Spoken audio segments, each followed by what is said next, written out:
Take a roguelite style game, mix in some Diablo, Titan, Quest, and Torchlight, stick them in a blender, and you've got yourself GAH by Jasio Games. GAH has been made the overseer of purgatory, where demons want to eradicate the humans and the angels want to see them flourish. GAH decides to collect all the souls of sinners from across the earth to face off against monsters in an effort to appease both sides. The game is set up in chapters. Early access has 2 of the 5 chapters available, and each chapter consists of 3 adventures. Each adventure has different settings and monsters, and the game offers the adventures in both a normal and a nightmare setting for extra loot. There's 7 total characters right now, 3 of which are unlocked right off the bat: the sorcerer, a magic wielder, the king, the all-arounder, and the rogue, the ranged arrow guy. Each of these heroes has a unique playing style in that they use different weapons and armor as well as different skills in order to kill the monsters. Your goal is to take a character all the way through to the end of the adventure. As is standard with roguelikes, death is permanent. You lose everything except for these gold orbs you earn through your playthrough. We'll get to those later.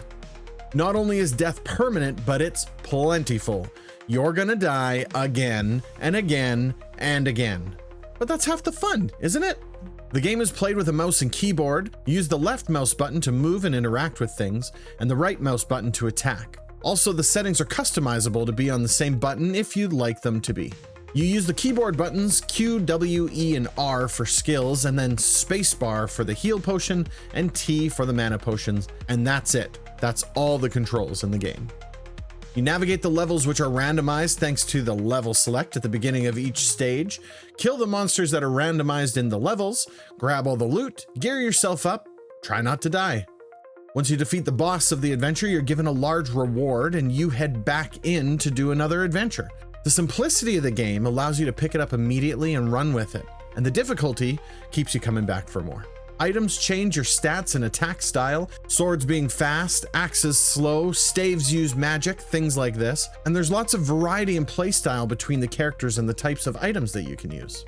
Character upgrades are offered through the collection of orbs from killing enemies, red orbs for attack upgrades, green orbs for defense, and blue orbs for miscellaneous upgrades. These upgrades are lost on death.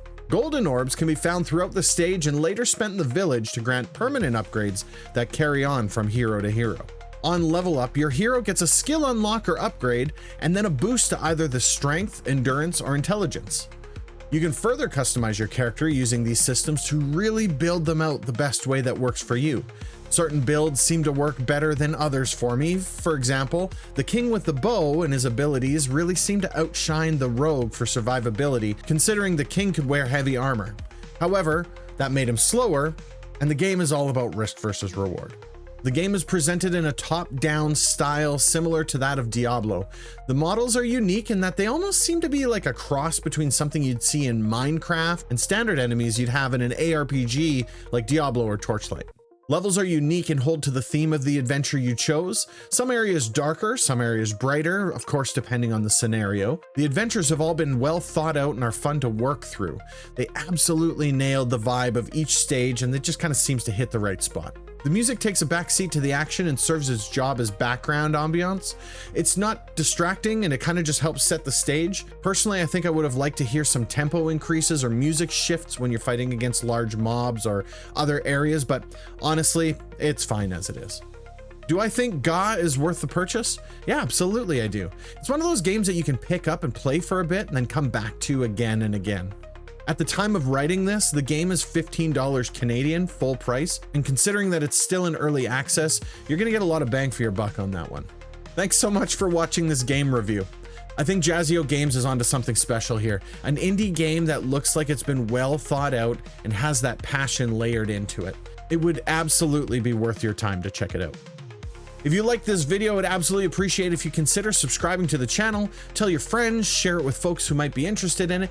Any interaction really helps the channel and ultimately helps me out greatly. I've got lots of other content on the channel here. If this is something that you enjoyed, take a peek at some of the other videos. They should be popping up on the screen here for you. And I'll see you on the next one. Take good care of yourself. Have a great one.